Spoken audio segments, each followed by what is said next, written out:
आज मुख्यमंत्र्यांचा बंगला म्हणून ज्या वर्षा निवासस्थानाची ओळख आहे त्यामागेही वसंतराव नाईक हेच आहेत।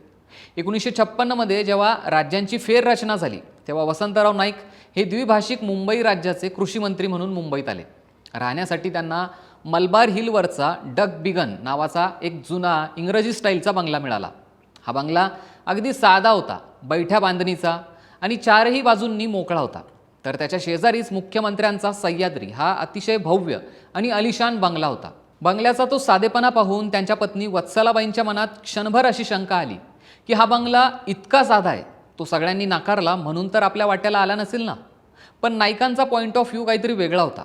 त्यांना त्या साध्या बंगल्यात एक प्रकारचा मोठेपणा आणि घरंदाजपणा जाणवला।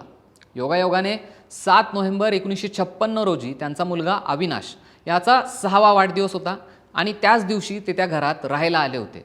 शेती आणि निसर्गावर भरभरून प्रेम करणाऱ्या नाईकांनी त्या बंगल्याचं डक बिगन हे नाव बदललं आणि पावसाच्या रूपाने येणाऱ्या समृद्धीचं प्रतीक म्हणून त्याचं नाव वर्षा असं ठेवलं। पुढे जेव्हा कन्नमवारांच्या निधनानंतर नाईक मुख्यमंत्री झाले तेव्हा राजशिष्टाचारानुसार मुख्यमंत्र्यांनी मोठ्या आणि आलिशान बंगल्यात राहायला जाणं अपेक्षित होतं। पण नाईक कुटुंबाचा त्या वर्षा बंगल्याशी आणि तिथल्या झाडीवेलींशी जिव्हाळा जडला होता।